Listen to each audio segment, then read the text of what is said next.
아주 중요한 질문이죠. 그러니까 우리의 고통이 생각해보면 피부 안쪽에서 일어난다는 것에 대해서 동의하세요? 그리고 우리가 그것이 불안이든 우울이든 그것이 감정이라는 것도 동의를 하세요? 그러면 피부 안쪽에서 우리가 감정을 느낄 때 몸에 무엇이 우리로 하여금 불안이든 우울이든 느끼게 해줄까요? 우리가 느끼려면 우리 몸에 무엇이 우리에게 그 느낌을 가져다 줄까요? 그렇죠. 신경계예요. 그죠? 신경계. 신경계는 우리가 마음대로 조절할 수 있는 게 있고 통제할 수 있는 게 있고 통제 못하는 게 있어요. 우리 마음대로 통제할 수 있는 신경계는 몸신경계에서 내 마음대로 고개를 이렇게 좌우 앞뒤로 이렇게 움직이는 거. 근데 이제 사고가 나면 안 되죠, 그죠? 목에 사고가 있어서 신경을 다치면 목도 꼼짝 못 하잖아요. 또는 어떤 질병이 생겨서 신경계에 문제가 생기면 꼼짝 못하고 누워만 있어야 되잖아요. 근데 이제 보통 건강한 사람 기준으로 해서 우리가 마음대로 통제하고 조절할 수 있는 신경계는 몸 신경계 해가지고 목 마음대로 움직이는 거, 두 팔 마음대로 움직이는 거, 그 다음에 두 다리 마음대로 움직이는 거, 그리고 일어서고 앉고 가고 하는 거, 이것이에요. 이것 말고는 우리 마음대로 못해요. 우리가 의식적으로 조절하거나 통제하지 못해요. 우리 의식의 영역을 벗어나 있어요. 그러니까 우울해하지 않아야지, 불안해하지 않아야지 하더라도 불안하고 우울하잖아요. 잠을 잘 자야지 하는데도 잠이 안 오면 어떡해. 그러니까 이 몸을 마음대로 이렇게 움직이는 것 빼고는 우리 마음대로 통제하거나 조절할 수 없다. 그래서 이런 붙인 게 뭐냐? 자율신경계예요.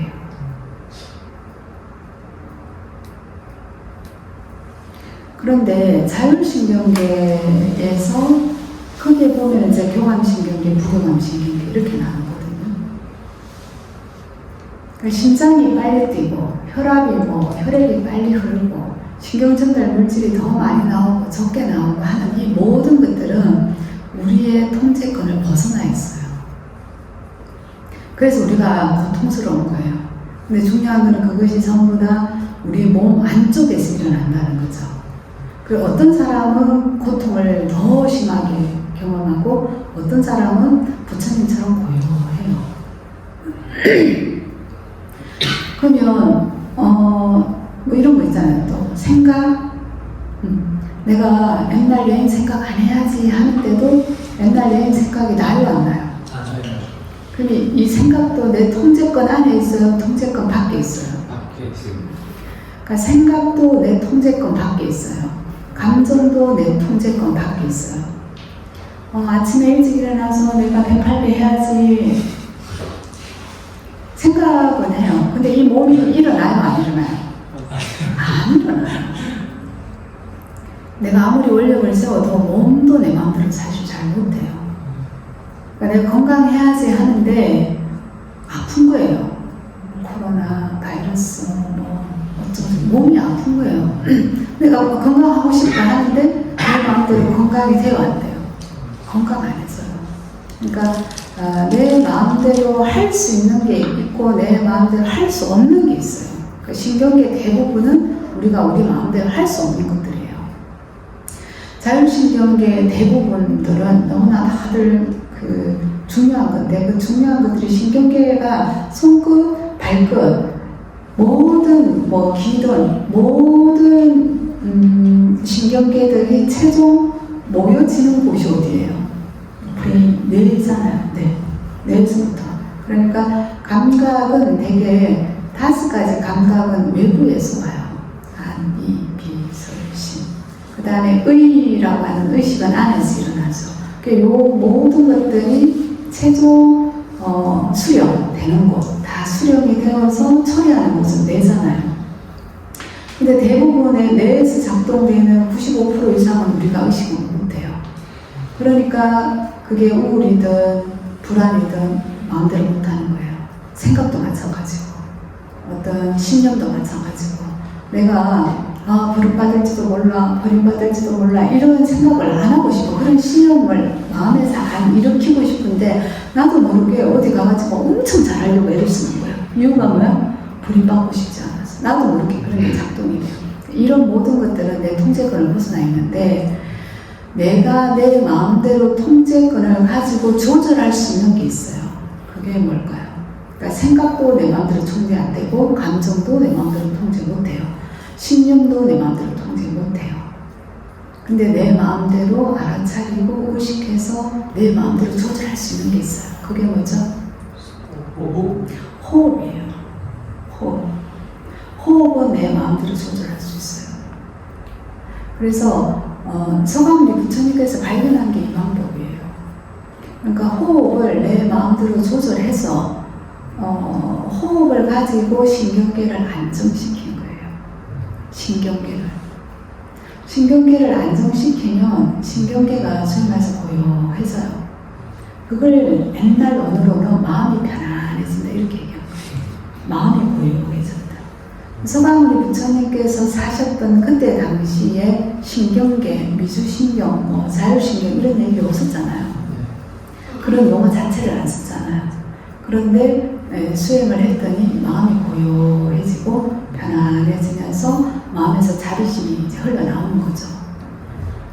그래서 지금 오늘날 과학도 그래요. 명상이 이렇게 본격적으로 과학에서, 의학에서 연구하기 시작한 지가 1950년대 후반부터라고 제가 알고 있어요. 이제 그렇게 명상을 하면 결과적으로 뇌가 바뀐다 이렇게 얘기하거든요. 결과는.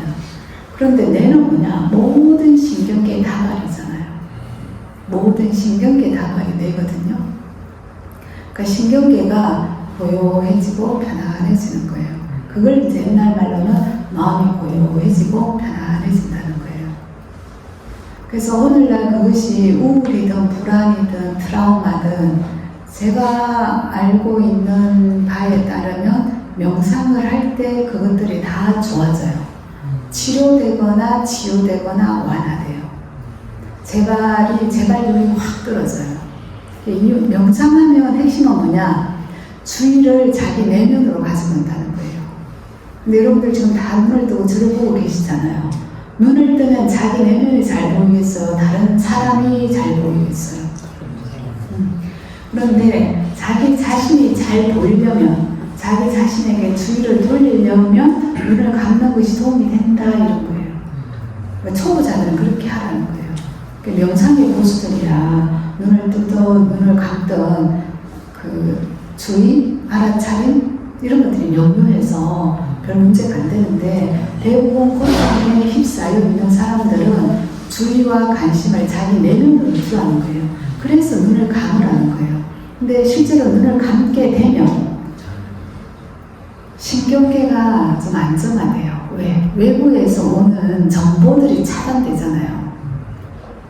스마트폰이든 아니면 만화가 되었든 그게 무엇이 됐든 우리가 시각 정보가 얼마나 많습니까? 근데 일단 시각 정보가 차단되니까 시각에서 들어오는 정보를 처리하는 뇌가 어떻게 되겠어요?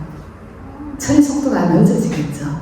그래서 되게 이제 시각 정보가 이렇게 와서 뒤에서 우리가 처리하는 걸 알고 있는데 변도체가, 변형계가 안정화된다는 거예요. 눈을 감으면. 그래서 명상할 때 눈을 감으라고 하는 거예요. 그래서 호흡을 내가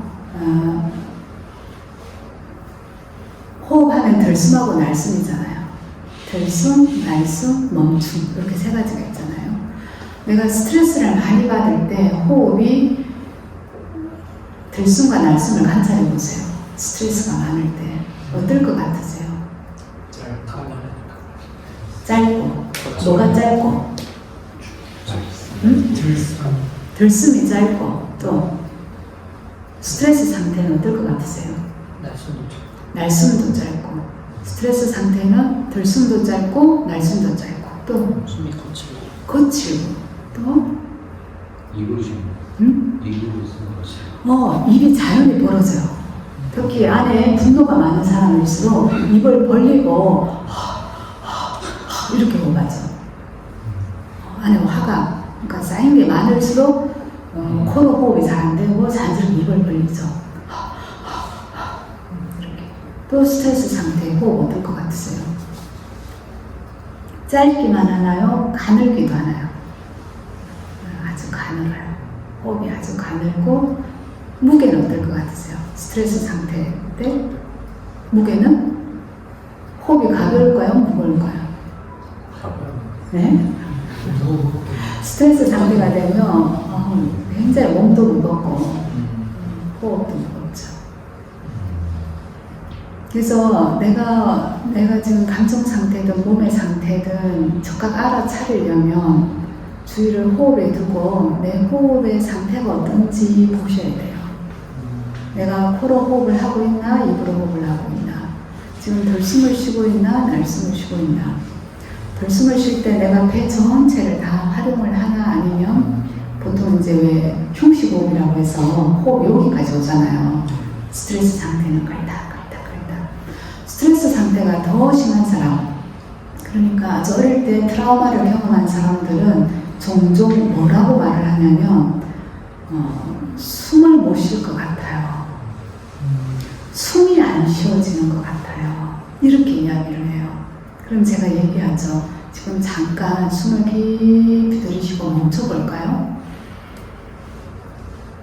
그리고 멈춘 상태에서 얘기해보세요. 멈춘 상태에서 숨 들이쉬고 손을 멈춰보세요. 그리고 이야기해보세요. 말이 나와요? 안 나와요? 안 나와. 잘 안 나오는 게 아니라 숨을 들숨일 때는 말이 안 나오는 거예요. 숨을 멈출 때도 말을 해요? 못해요? 못해요. 그러니까 말을 한다는 건 날숨을 쉬고 있다는 거예요.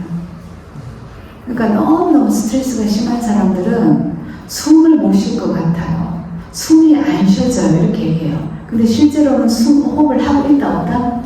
하고 있다. 그런데 이제 그 정도로 심각하다는 거예요. 그 정도로 가슴이 답답하고 답답한 걸 넘어서 이제 나중에 통증이 와요. 가슴에 통증이 있어요. 그래서 그것이 감정이든 생각이든 신념이든 바꾸고 싶다. 그러면 자신의 호흡을 알아차리고 그 호흡이 나에게 말해주는 게 뭐지? 어쩌다가 내가 호흡 이렇게 되었지 하고 자기를 들여다보셔야 돼요. 자기의 상처라든지 욕구라든지 뭐 아픔이라든지 이런 걸 보셔야 돼요. 그런데 평소에 여러분들이 호흡을 의식하고 하세요? 의식하지 않고 하세요? 의식하지 않고. 그렇잖아요. 그러니까 사실은 호흡, 숨 쉬는 것도 보통의 사람들은 의식을 안 해요. 의식을 안 한다, 의식을 못 한다. 이걸 뭐라고 하느냐? 무의식 이렇게 얘기해요. 또는 비의식, 의식이 안 된다, 의식할 수 없다 이런 거거든요. 그러니까 호흡도 의식 안 되게 해요. 그러니까 자기도 모르게 하는 무의식적으로 하는 이 호흡을 통해서 자기가 평소에는 의식하지 않는 평소에는 의식할 수 없는 상처 트라우마와 접촉할 수 있어요. 왜? 대부분의 사람들의 상처 트라우마는 의식이 없어요. 무의식이 있어요. 그래서 나도 모르게 이렇게 되는 거예요. 나도 모르게 우울해요. 나도 모르게 불안해요. 나도 모르게 공황이 와요. 내 맘대로 안 될 뿐만 아니라 나도 모르게요. 그러니까 나도 모르게는 정신적인 문제들, 감정적인 문제들에 가깝게 하는데 가장 효율적인 것이 호흡이었던 거예요. 서가모니 부처님이 발견한 거죠. 그런데 옛날부터 부처님 시대 이전부터 인도에는 전통적으로 명상이 있었어요. 요가도 있었고 호흡이 있었죠. 그런데 나도 모르게 쌓여있는 그 상처 트라우마에 가닿으려면 뭐가 필요했느냐 하면 두 가지가 필요했었어요. 호흡을 하는데 첫 번째는 뭐죠? 첫 번째 필요한 게 뭐예요? 우리가 자기의 상처, 자기의 과거, 그리고 뭐 자기의 생각, 자기의 욕망 이런데 가다하려면 두 가지가 크게 필요해요. 한 가지가 뭐겠어요? 거기에 관심과 주의를 둬야 돼요. 관심과 주의. 그러니까 예를 들어서 내가 우울하다. 그러면 이 사람은 어디에 주의를 둬야 되겠어요? 우울에 관심과 주의를 둬야 돼요. 근데 대부분의 사람들은 우울하면 내가 내 우울에 관심과 주의를 둬야 되겠다 하면서 작정하고 자기 우울을 만나려고 할까요? 아니면 우울해, 너무 우울해, 우울하고 싶지 않아, 왜 우울이 올라오는 거야? 저항하고 부정하고 회피할까요? 대부분의 사람들은 우울을 만나고 싶어 하지 않아요. 다르게 얘기하면 부정적인 감정, 고통스러운 것들을 안 만나려고 알고 저항을 하든 모르고 저항을 하든 피하려고 해요. 그런데 서가모니 부처님이 발견한 것은 피하면 답이 없다예요. 정확하게 마주하고 정확하게 경험해야 한다. 눈을 감으면 자기 자신이 보입니까? 옛날의 생각, 옛날의 추억, 옛날에 받은 상처들, 억울했던 것들 이런 것들이 보이거든요. 그래서 그것을 정확하게 마주해야 된다예요. 그 방법을 가지고 함께 이제 서가모니 부처님은 덜 숨쉬는 것, 그리고 멈추는 것, 날숨 쉬는 것 이런 방식을 통해서 신경계를 안정화시킨 거예요. 신경계가 안정되면 우리의 기분, 우리의 생각, 우리의 부정적인 것들이 고요해져요. 차분해지고 더 이상 그게는 고통이 없어요. 아주 밸런스가 잘 조화롭게 돼요. 그러니까 우울이든 불안이든 ADH든 공황장애든 이 모든 것들이 이 호흡을 관찰하는 명상을 통해서 분명하게 도움을 받을 수 있어요. 좀 이해가 됐을까요? 제가 종종 그 유튜브에 올려있는 댓글 보면서 이런 생각이 들어요. 이런 질문이 올 때 그때는 내가 최선을 다해서 대답을 한 것 같은데 왜 집에 가서 보면 이때 이거 설명 더 했어야 되는데 왜 내가 여기서 부족해? 이거 부족해. 여기 더 설명했어야 되는데 돼야 안 돼. 나한테 다음에 꼭 질문해 주세요. 이렇게 카톡을 보내요. 한 달이 지나죠? 대회도 잊어버리고 나도 잊어버려요. 그래서 제가 발견한 건 이거예요. 나도 모르게 생긴 상처들은 내 몸에 저장되어 있어요. 내 몸의 세포에 저장이 되어 있어요. 그래서 내가 고통스러워요. 그런데 그것을 신약에서는 무의식이라고 하거든요. 우리 불교에서는 이제 저장고, 저장소 이렇게 해서 아래하식 이렇게 표현을 하는데 그것이 저장소가 어디겠어요? 컨테이너, 몸이에요. 몸에 저장이 되어 있어요. 그래서 몸이 우울하고 불면증도 오고 공황장애도 앓고 있는 몸이 고통스러운 거예요. 성적인 욕망이 충족되지 않을 때도 뭐가 고통스러워요? 몸이 고통스러운 거예요. 실제로는. 근데 우리 몸은 전부 다 뭐가 연결되어 있다? 신경계, 그리고 혈관, 그죠? 그리고 근육, 기타 등등. 그 모든 전기 신호를 주고받는데 그건 이제 단백질이 전기 신호를 주고받고 그 신호 역할을 하는 게 소위 말해서 신경 전달 물질. 신경 전달 물질은 다 단백질이에요.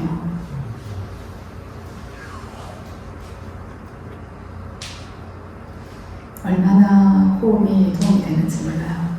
그래서 저는 여러분들이 호흡법을 제대로 익혔으면 좋겠어요. 부처님처럼.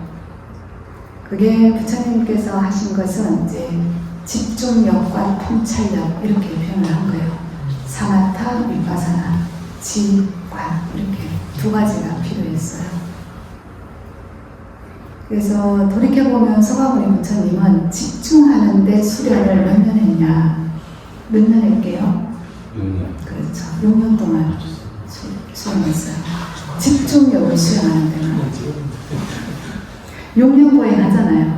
6년 고행 끝에 깨달음을 얻지 못해서 어디로 갔다? 장보나무 아래, 보리수나무 아래에 가서 통찰 명상, 소위 말해서 이바사나라고 하는 것을 하고 부처님 완전히 깨달아요.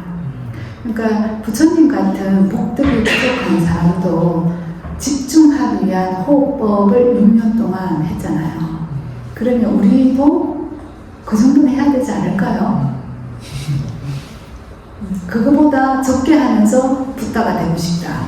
이러면 제가 볼 때는 부처님만큼 또는 부처님보다 더 많이 복덕이 있어야 될 거예요. 근데 이제 이런 제자들이 부처님께 막 그런 질문들을 해요. 부처님 얼마 동안 수행해야 깨달을 수 있나요? 경전에 보면 7년 동안 수행해라 이런 표현이 있고 7년 수행하라 이러니까 사람들이 너무 많다고 생각했나 봐요. 그러니까 7개월 이렇게 확 줄여주세요. 7개월만 제대로 수행하라. 7개월 듣고도 너무 길어 이렇게 생각하는 사람이 있나 봐요. 그러니까 얼마나 줄여주겠어요? 7일까지 줄여도 나중에 7년에서 뭐 6년, 5년, 몇 년 하다가 몇 달 하다가 나중에는 7일만이라도 제대로 수행을 한다면 아라한에 전개갈 수가 있는 거거든요. 네, 그러면 그래? 그러면 다른 몰라도 내가 7일 동안은 수행을 해봐야 되겠다 이런 마음이 안 생기세요? 생기죠. 7일 동안 하는 명상 수행을 하세요. 대표적으로 수불스님이 하시는 간화선 있어요. 7일 동안 하는 거. 명명할까요? 의원 해서 됐어요?